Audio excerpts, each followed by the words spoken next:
Good afternoon, everyone. Looks like we have some folks still joining us, so we're going to take just a couple of minutes and let everyone get settled and on the line before we begin.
Okay, looks like we've got just about everybody. There may be a couple others joining us, but I want to go ahead and get started so I'm mindful of everyone's time. So good afternoon and welcome to today's spring webinar titled, ever so bluntly, Understanding the Differences Between Multi-Channel and Omni-Channel Marketing and How It Can Improve Your Blood Center's Results. Today my goal is really to be very blunt with you because our world is changing and I see it happening. I've also witnessed some incredible successes that if you will allow me to share with you kind of a new way of doing things, I think they can help you too. At the end of our time together today, I hope that each of you have taken away several valuable tools that you can put in your toolbox and you're re-energized and looking forward to closely examining your current marketing strategy and making some very big, bold changes to the way you're currently doing things. As a matter of setting expectations, I do hope to end early today and give you some time back in your schedules.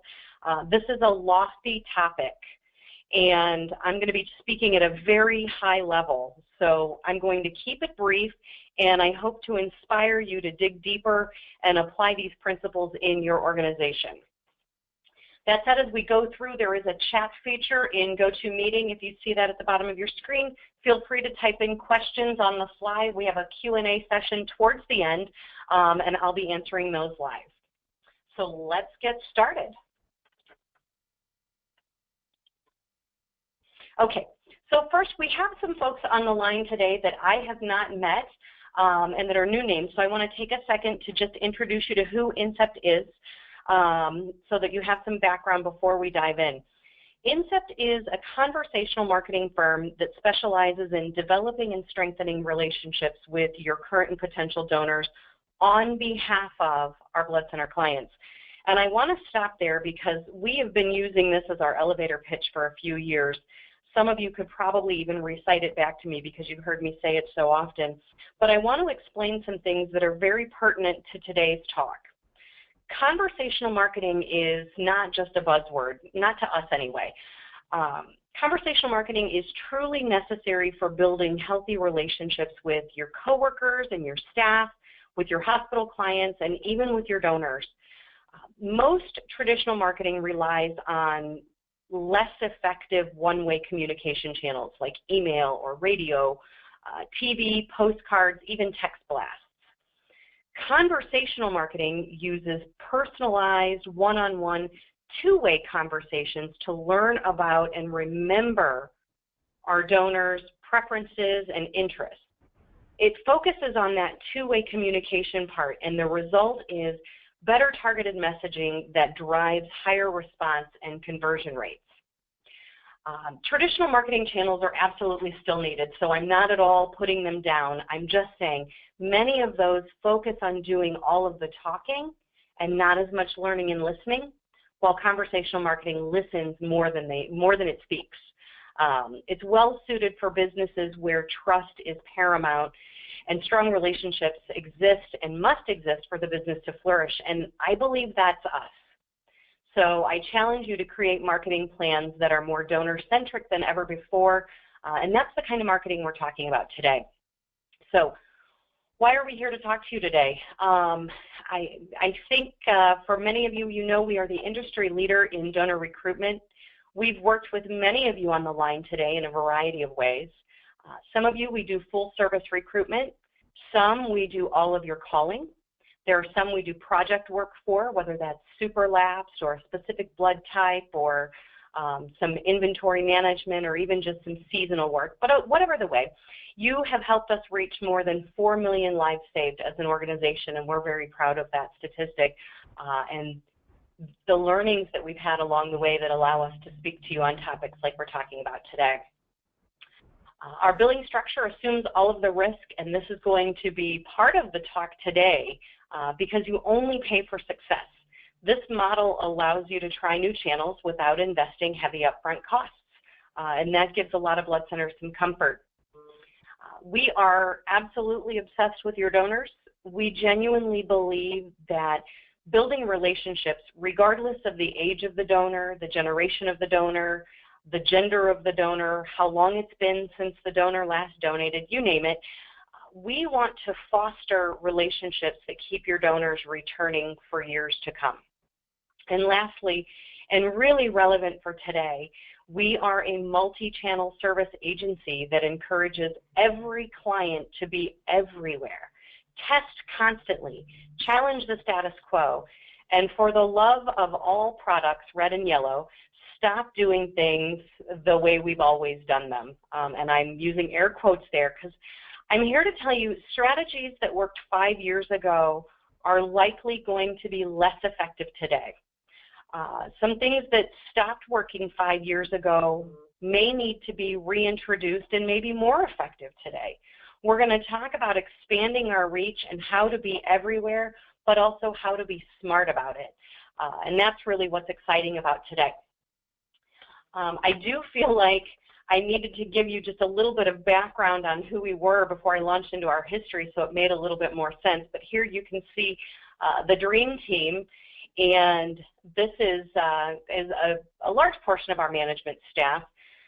We founded the company in 1993, and a story some of you may know and some of you may not. Our founders were former call center executives who watched nonprofits get taken advantage of by contact centers because the nonprofit really didn't understand how to demand better quality, so they suffered unknowingly. This is the single reason why I joined the organization in 1996. The entire foundation of this company was on integrity and doing the right thing every time. Not some of the time, but every single time. In just 24 short years, we've grown to employ more than 300 people dedicated to recruiting blood donors here in Canton, Ohio, which some of you may know. It's the home of the Pro Football Hall of Fame and Incept and not much else. We have over 6.5 million conversations with blood donors every year, and we've worked with about 40 blood centers across the country since 1999. So we're super proud of our presence in the industry and the fact that we get to do something truly helpful and life-saving with our trade. I get asked a lot about how we started in blood banking, so I'm going to tell the story real quick. We had moved into our new facility in 1998, and we were a small growing company. And 1 year later, in 1999, we had grown our little contact center to about 50 employees, and we were doing good work for a lot of organizations. We had made a name for ourselves in our industry, and we were taking small call campaigns that were highly specialized. In essence, we were considered a boutique shop. So anytime that an organization wanted call center help that required either a higher skill level than what you would get at a large call center, or their campaign was really small and it only needed 5 or 10 agents, we were the perfect fit. And because of this, many large centers would often refer boutique style work to us. One day in 1999, our local blood center called us and they said that they had been referred to us by a huge call center down the road from us. They had 4 telerecruiters, which is the first time I had ever heard that term. And those telerecruiters were going to potentially go on strike. They were unionized. and they were very worried about the state of the local blood supply and wanted to know if we could be ready if they needed us. Of course we can. We thought, how hard can that be? So a few short weeks later, the 4 telerecruiters left, the blood center called on us, and I was on the phone looking up latitude and longitude of recent travel for blood donors in Northeast Ohio in a matter of no time. And this was really new. We still used the giant SOPs, and we screened every donor in every phone call for travel, for every medication, for every condition. It was extremely time intensive, and I'd love to tell you that it was a breeze and that we were a natural fit, but we made a lot of mistakes, and it took us literally 6 months to get our sea legs under us. But once we did, we knew. We knew that this is where we belonged. Recruiting blood donors was incredibly rewarding and gave this team of marketing executives a chance to do something really rewarding with our trade. If you come for a visit here, which all of you are invited anytime, but you'll hear our supervisors out on the floor tell our staff that even an emergency room doctor can't save as many lives in a single shift as each of our CMEs can by recruiting blood donors. And we literally take it that seriously. We believe that every phone call we make, every web chat, every two-way text, everything we do is a chance to save a life. So we're grateful every day for falling into our niche and getting that referral to help out our local blood center. So enough about Incept. For those of you that don't know me, hello, my name is Billy Johnson. I will be your host today. As I said, I joined Incept in 1996, and I became a blood banker in 1999. Some extra detail to the story I was just telling you about our founding, or how we got into blood banking. When we were sitting around talking about who was going to manage that first blood bank client, our CEO at the time said, "They're located in Elyria, Ohio. Has anyone ever heard of that place?" And I piped up and I answered, "Yes, that's where I grew up." And he looked at me and he said, "Great, so you know how to get there?" And I said, "Yeah, I know how to get there." He said, "Fantastic, you're the account manager." So I always find it ironic that I became a blood banker because I knew how to get from Canton to Elyria. But I look at that as an example of karma stepping in and making sure I ended up in the right place at the right time, because it's certainly where I belong. In addition to telerecruitment, I have worked for the last 7 years helping blood centers and other nonprofits develop their full marketing strategy that allows them to reach their goals. No matter how many appointments I set, if our clients aren't hitting their overall goals, we aren't successful. So our strategies need to be aligned, and we have to know what our true north is and how we're going to get there. On a personal note, I am married to a saint. We have 2 very grown boys. I love to travel and go to live concerts. The photo here in the lower right was taken in September in Loutraki, Greece, where I'm hoping to visit again this year. It's become a place that I love and an annual tradition to visit. That's enough about me. As I mentioned at the beginning, I want you to have a lot of tools in your toolbox. So here are the first few. I'm a lifelong learner, and I'm guessing you are too, or you wouldn't be with me today, so I want to share some resources. I love to read, and these 3 books are, in my opinion, critical to marketing success. The first one, Big Data Driven Business, it's a few years old, but still very, very relevant, still provides a ton of insight, and for us in the blood banking world, more applicable than ever because we have to use data to get ahead. Better information allows for better decisions, and that's really at the heart of our webinar today. The second one is Made to Stick by Chip and Dan Heath. Some of you may remember them. I don't remember which one of the 2 it was, or if it was ABC or ADRP, but they spoke at one of our conferences and they handed out the book Switch. So it's by the same author. Made to Stick is great. It's about 7 years old, still one of the best books I've read. I refer back to it constantly. It's really about what makes an idea stick. So for anyone that has ever tried to get mobile donors to convert to a fixed site, or someone who's tried to get an APOS donor to move from a whole blood donation to a platelet donation, and you're scratching your head wondering why your message isn't resonating with donors, or why your message isn't sticking, grab this $6 gem off of Amazon and see if it can help. The last one I've got here is Content Inc. It's all about securing a loyal customer base, and we are talking about being more donor-centric today, so I felt like this one was really relevant. The author is a Cleveland native who is just brilliant. He's the founder of Content Marketing Institute, and actually he just published on his site 13 steps to live stream video the smart way a couple of days ago, I think either the 14th or the 15th.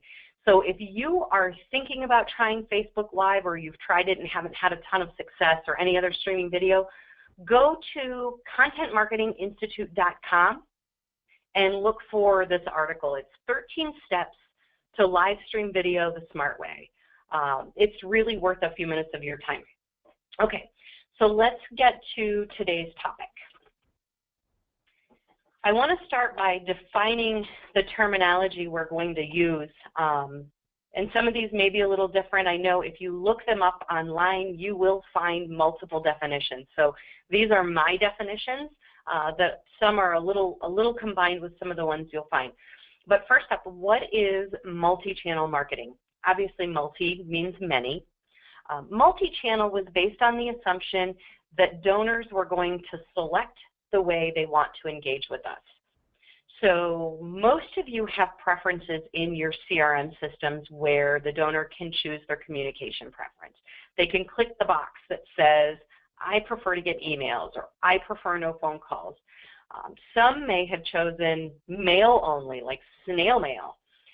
We, for the most part, honor those preferences, and then we measure each of our channels in a silo with a dedicated support staff, with separate budgets, specific processes, especially when we have to involve our IT teams.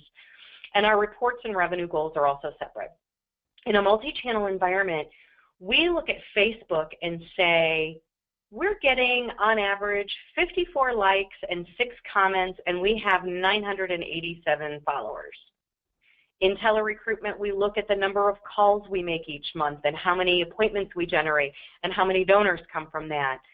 Maybe an email, you're looking at how many emails you send, how many get opened, how many get clicked on to read your full story, something like that. Those are all very standard scenarios. So multi-channel means we're using a lot of marketing channels or marketing tactics in many different ways, and we're measuring them separate. Omni-channel is just a quarter turn from that, but has some significant differences. So omni means all things or all places. It really puts the donor, not the organizational silos, at the core of your strategy. So remember, we're talking about being donor-centric. The goal here is to deliver consistent and seamless experiences for the donor to better engage and convert them. So let's stop for 1 second and go a little bit deeper. How exactly is that different from multi-channel? So on the last slide, we talked about Facebook and how many likes or how many comments we get. We also talked about telerecruitment and how many donors we get. What we didn't talk about is when we use the two together, what that does to our results. I can tell you that if you use Facebook targeted ads, not your generic general posts that you push out, but upload your donors to Facebook and target their news feed with very specific ads that will resonate with the donor. The next time you call them, you'll get a nearly 9% lift in your calling results. Imagine you're trying to convert an AB whole blood donor to plasma. And today in their Facebook news feed, they see an ad that talks about how blood donors with type AB blood can save a burn victim's life. And then that AB donor receives a phone call echoing that message. I mean, how powerful is that? Now mirror that message with your email and follow it up with a recipient story. Don't you think that that AB donor will start to understand how special he or she is much quicker than if we leave it to donor services to talk to them when they are responsible for doing 20 things when a donor walks in the door. For me, the real key to omni-channel marketing is using our strategy to drive seamless messaging that complements all of our content components and looks at overall lift, in addition to individual performance. So I want to say that again because that's a long sentence. The real key to omni-channel marketing is using our strategy to drive seamless messaging that complements all of our content components and looks at overall lift and individual performance.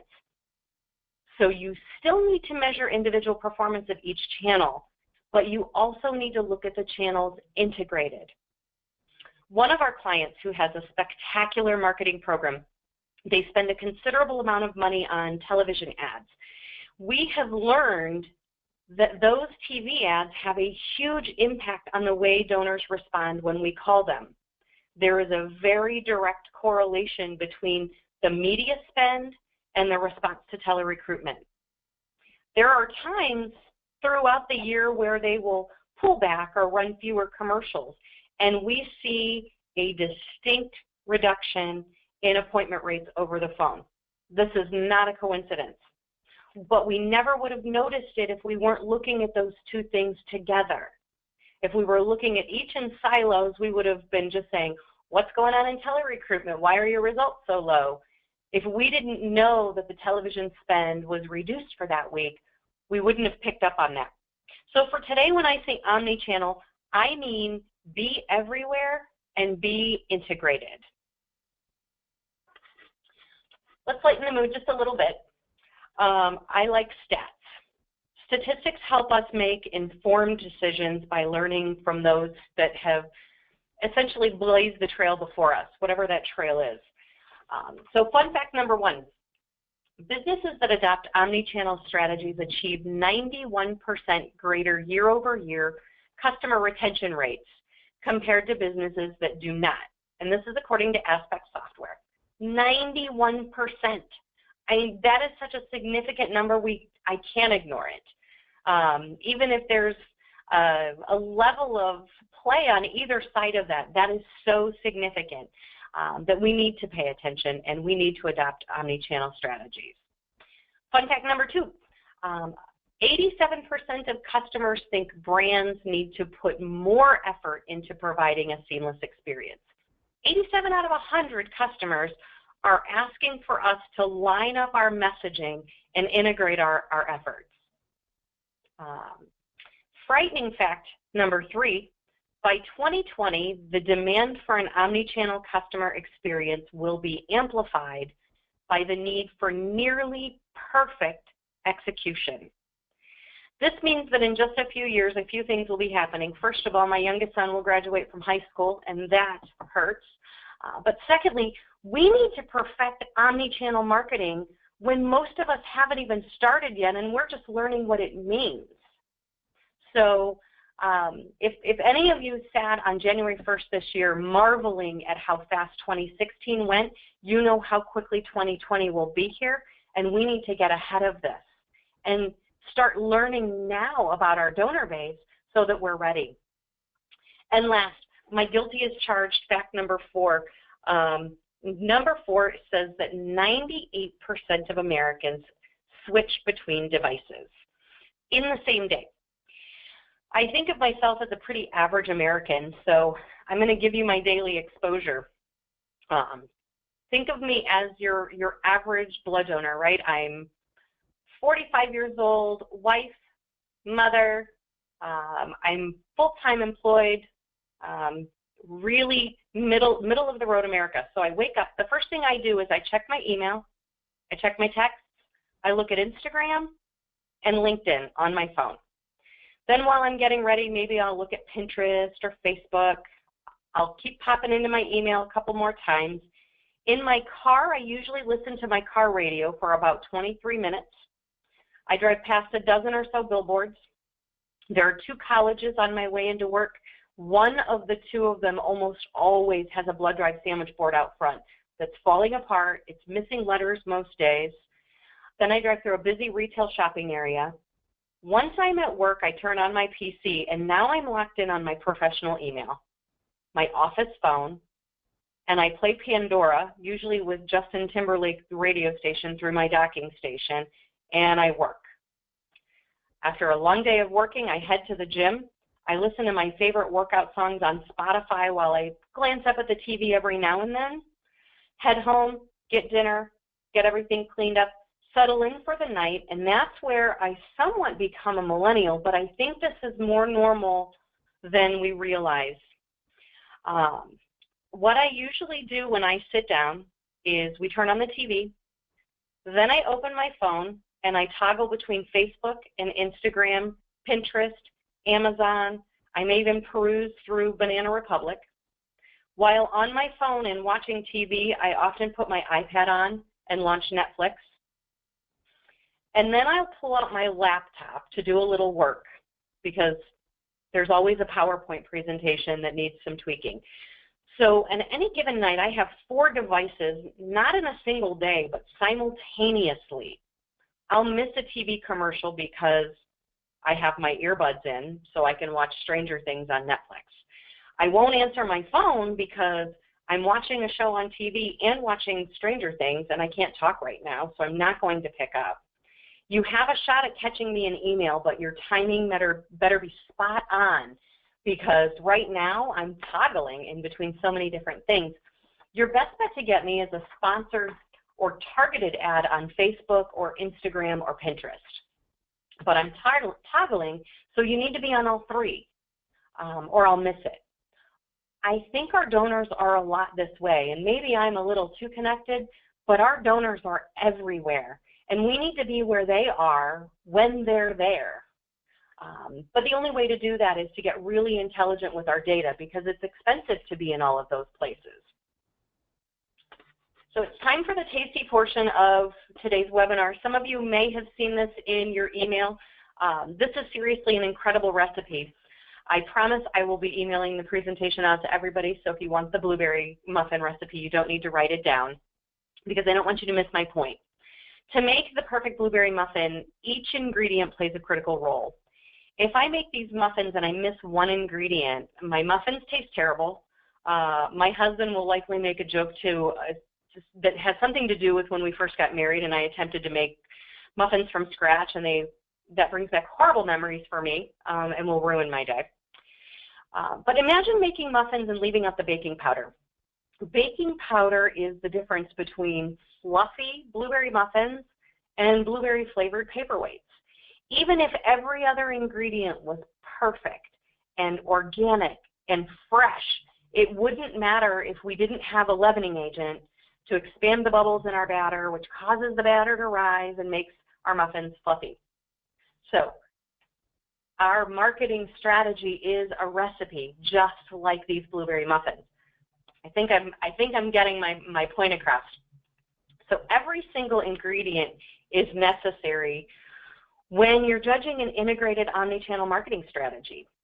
Here's a list of ingredients that many of you are using for your current marketing mix: Facebook, email, direct mail, text, telerecruitment, retargeting, and all of you have great websites. These are all in your mixing bowl right now. You may not be maximizing them by using them in the right order or using them in conjunction with each other, but you're still using all of them. Right now, we're just looking at them more in silos. For this example, if there's anyone that's not familiar with retargeting, let me stop and define it because that's the one I'm using as my example. We're going to call retargeting our baking powder for just a second. Retargeting is when someone visits a page with your customer audience code or offsite pixel, and it gets added to your customer audience list. So I'll give you a real example. Have you ever went to Amazon and you looked at something, say a new tablet? Then later the next day you're on Facebook and that tablet shows up in your ad or in your news as an ad in your news feed. That is retargeting. They know you looked at it, they know you showed interest, stick a little pixel on your browser and it follows you around whenever you travel. Amazon placed a pixel on your browser and now they can serve up ads to you when you travel the World Wide Web. It's brilliant. It's really, really brilliant. So alone, we aren't seeing tremendous results in this example on screen from retargeting. Sometimes we see as little as 2 clicks per 1,000 impressions. Looking at that alone would encourage us to stop spending money on retargeting. But guess what? We looked specifically at the donors we were calling that got served a message, and they answered the phone more often. They agreed to an appointment more often, and they showed up more often. The ROI is overwhelming and can help reduce our telerecruitment costs. So effective retargeting on Facebook can reduce telerecruitment costs. That's the recipe for success. It's when you combine them and add them together. You're going to hear me talk a lot about designing donor life cycles. It's really founded on using our least expensive channels first to get our low-hanging fruit, so to speak, and then incrementally using our more specific channels to the remaining donors who have not yet responded.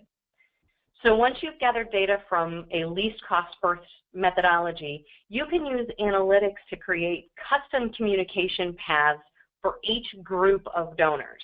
For example, you may find an entire segment of donors that respond if you email them first and then Facebook them. Now that you know that, speak to them the way that you know that they'll respond.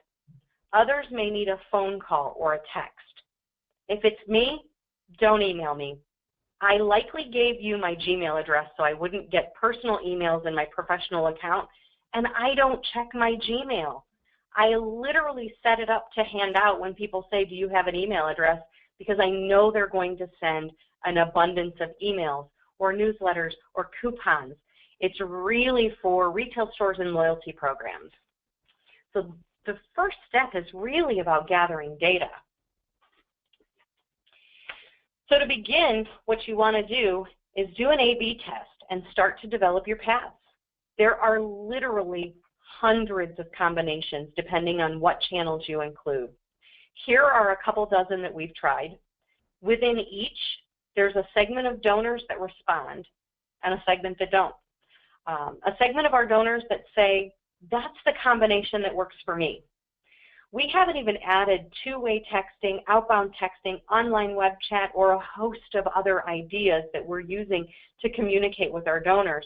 We are working quickly because, remember, we only have another few years to figure it out before 2020 is here, and we're going to be expected to execute it perfectly.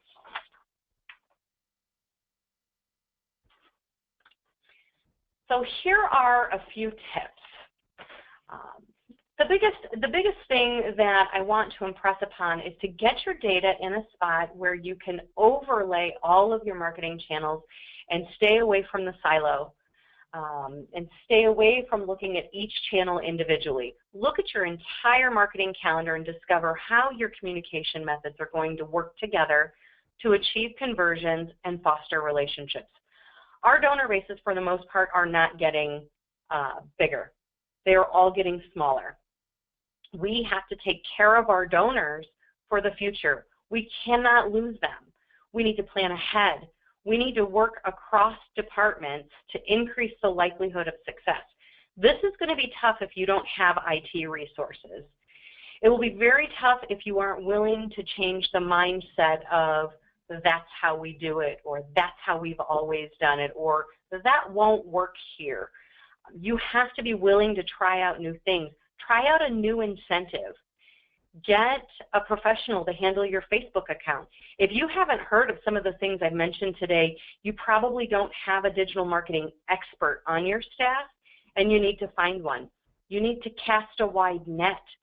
To gather enough data for you to make intelligent decisions and create successful campaigns, you're going to have to market to every single donor in your database, and that means tens of hundreds of thousands of donors. If you set out to do an omni-channel test with 2,000 donors, integrated or not, you will not see results. That is far too small of a data sample size. Some of you may have seen this before. I think I've used it in at least one previous webinar, but we use a calendar of donor touchpoints here in order to keep track of marketing, PR, telerecruitment, outgoing blogs, chat, all of our marketing channels. And then our analytics division can dial in on the back-end data to extract the learnings and help us create campaigns that really resonate with each donor segment by their response history, not how long it's been since they last donated or whether they prefer a fixed site or a mobile. To date, most of our donor segmentation has been based on three things. How long has it been since they've given last? So we're going to do a current donor campaign, or we're going to do a lapsed donor campaign. Whether they prefer a fixed site or a mobile, so we do it location-based. And then lastly, we sprinkle in some specific blood typing. But never do we integrate all of our channels and look at response history. So we're using the combination of channels that get them to respond, regardless of those other segmentations. Your next tip is listen more. Our donors are telling us what they prefer by the way they behave. So use that data. Empower your frontline staff. That is one that I talk about so often. I mean, you've got a series of staff members that are standing right in front of your donors and getting information. And with the right level of education, you can count on them to quantify that data and bring it back to you. Now, they need to understand that one-offs and anecdotal feedback won't be used, and that squeaky wheels usually get heard, and sometimes we have to listen for what's not said. However, they can really help us mold our strategies to our donors. Some of the most effective communication plans I've ever seen are from centers where the marketing department actually managed the centers, and they could drive the messaging through the donor services staff. I mean, I jokingly said, talk about singing from the same hymnal. When you can get your collection staff to mirror your marketing message, you have found the baking powder that was missing in your recipe. What has to happen to get your frontline staff on the same page? Please do not write down, oh, we should have marketing attend an annual meeting or do the quarterly supervisors meeting. It has to be way more integrated than that. Beyond marketing and collections, integrated solutions are going to require collaboration among your IT staff and marketing, as well as your donor recruitment staff and marketing. So for everyone that's on the line that is a marketing professional, you need to build relationships with these other departments, because effective campaign designs will remove roadblocks, it will knock down barriers, and it's going to drive creative collaboration among your organization, and it will work if everyone is working together. Next tip, please don't measure in a vacuum. TV impacts telerecruitment, as I told you earlier. Retargeting impacts texting. Direct mail impacts social media. Our donors are everywhere, and they're moving at the speed of light. We need to be where they are at, when they are there, or we're going to miss them. It is really about being everywhere and being quick. Okay, so I am not done yet, but I still have one more thing I want to share with you, and it's an actual case study for a blood center that has adopted omni-channel marketing. But before I go into that, I want to stop and take some questions. As I said, this is a large and scary topic. I hope when you hang up today, you're able to see a new way of looking at your marketing strategy. So I want to make sure no one walks away with giant question marks looming. Use the chat feature at the bottom of your screen to send in your questions. I'm going to do my best to answer as many of them as we can, and then I'll share the case study with you, and I'll let you get back on with your day.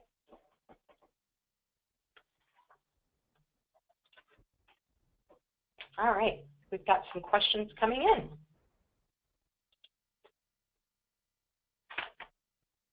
Okay, so the first question that comes in says, we already do Facebook and email, why is this different?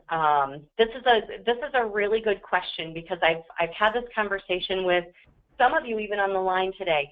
Most of you by now are using Facebook and email, or you should be. The piece that's missing is the integration with your other channels. So it's really the science behind developing the algorithm of the communication process that will maximize the results of each channel. Facebook, if you're just marketing to the people who have liked your page, that's likely a very small percentage of the overall donors in your donor base. Within Facebook, you now have the opportunity to target all of the donors in your donor base through, I think there are 15 or 18 different attributes that you can find donors on Facebook and push sponsored ads to them. Another difference is sponsored ads cost money, and your general Facebook ads, I mean, they do cost you in terms of the staff that's preparing and producing the content, but as far as pushing out your messages and having a Facebook account, those are free to businesses, whereas sponsored ads have a cost associated with them. Okay, next question. How can we do omni-channel and continue to market to our donors for special or random needs? So strategists on the line today are going to give me a fist pump, and those of you that are tactical executioners may not like my answer.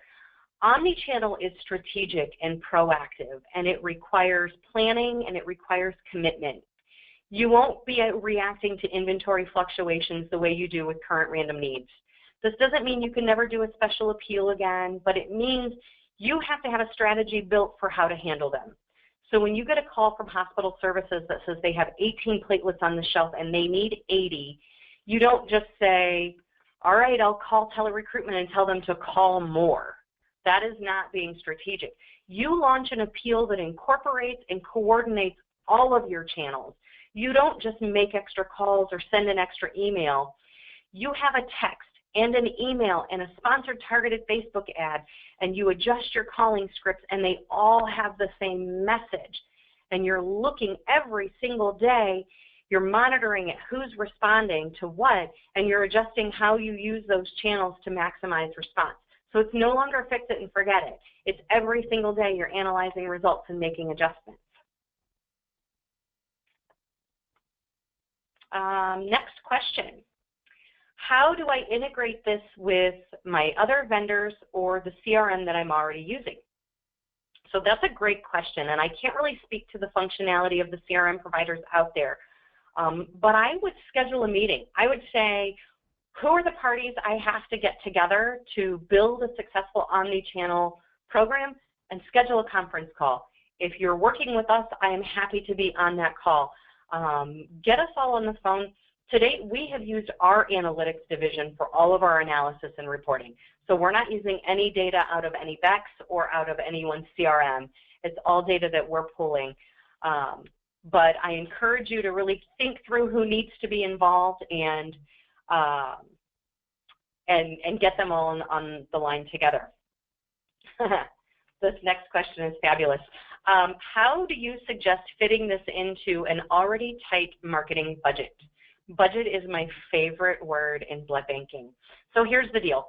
No matter what you're doing, it doesn't matter. You need to drill down to get to a cost per productive donor. For us, anything and everything we do to enhance the results of a phone call is done on our dime, and it doesn't cost the blood center a penny except for the productive unit rate that we charge from the calling efforts. You need to do the same thing if you're going to do this internally. Calling alone may cost you, say your internal team calls and their cost per donor is $21.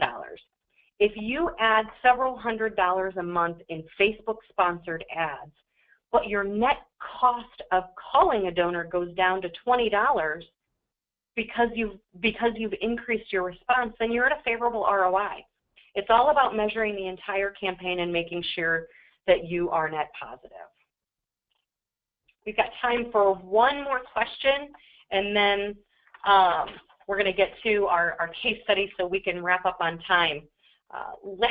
Last question is, can you guarantee results? I wish I could. No, absolutely not. What I can do from an Incept standpoint is assume the risk. So if you want to run some omni-channel tests with us and you are willing to try something different, you're willing to give us the access to your Facebook page that we need, you're willing to allow us to use the incentives that we found that are successful. If you want to try it risk-free, we're certainly happy to help. If you want to execute internally, the only thing I can do with you really is share with you what we've learned to date and hopefully help you avoid some of the rookie mistakes that we made when we were just starting out. Great questions. If you think of any more as we continue, feel free to send them on in. So this is the case study. Recently, we ran a test for a mid-sized blood center who was struggling to meet goal with their existing donor base. My slide isn't advancing, so there we go. So they were calling everything they had, they were emailing everything they had, and it just wasn't enough. So they said, what can you do? And we said, all right, well, let's do a test. We're going to do champion versus challenger, or split testing. Some of you may call it A/B testing. We used the exact same recruitment messaging, the exact same reminder calling for the donors in both test cells. We took 13,000 donors that we targeted with a blood center Facebook ad that displayed in the donor's Facebook feed. The other 13,000 did not get the branded ad in their Facebook, and the results were phenomenal. 9,000 of the 13,000 in our Facebook cell had an account tied to the same email address that they provided the blood center. And we averaged 1 view per week per donor. For any of you doing email and you know what your open rates are, that is a staggering statistic. Once we called the donors, we saw significant increases in our calling results. We had over 5% more right party contacts. That means 5% more donors picked up the phone when we called than out of the group that didn't get the Facebook ad. That equated to almost 7% more scheduled appointments. And then we followed it all the way through the show files, and we found that we had 8.2% more successful donors. If we had looked at this campaign just as a Facebook ad and in a silo, we have not gotten a single donor to click through the Facebook ad and schedule an appointment and make a successful donation. Without the phone call, it would have been a complete failure. But when we layered the Facebook ad with our calling, we're getting more out of our current list, and it is ending with a positive ROI. So we're not done. We have some pretty significant tests lined up as we continue. We're looking to be perfect in 3 years, so we're moving on to high-value donor segments. How many of you could use 8.2% more platelet donors? That's where we're taking this, to the platelet donors, even to our O-neg superlapse donors, donors that haven't been in 5 or 10 years of an O-negative blood type are worth testing and seeing if we can get them to re-engage. Obviously, we'll ultimately add this to our email and texting efforts and continue the combinations and the learnings as we go. But for now, we're seeing such positive lift from just integrating the Facebook and the calling that we wanted to get in front of each of you to share all of this information. I'm going to wrap up here on this last slide. I will let you read the Shakespeare quote because I think it's really applicable to what we're talking about today. We as marketers are expected to extend our influence. We're expected to take on non-traditional activities, drive strategy. In effect, we need to turn the tide within our organization. And if I tried to read the quote to you on screen, I'd probably try and do it in some weird accent, and I wouldn't do it justice, but I found it very fitting. I know war is too strong of a word for donor recruitment, but there's little doubt in my mind that a significant change is taking place in marketing to blood donors, and we as marketing executives are at the helm. I challenge each of you to get out of your comfort zone, be bold, do something different, and look to the future to help you develop your plans for today. We are very excited about what integrated marketing plans can do. I am here at any time to share ideas, let you know what we've learned, how it's worked, various combinations that we've tried that haven't been as successful. Anything you have, don't ever hesitate to call or email me. I have recorded today's webinar, and I'm going to be sending it out to each of you so you can watch again, share it with your coworkers, whatever you'd like to do with it. As always, follow-up questions. I will be around for the remainder of the day, and I'll respond as quickly as I can. I do appreciate each of you for joining me today. I hope you have a wonderful rest of your day and that you've put some extra tools in your toolbox. Have a fantastic day. Bye, everyone.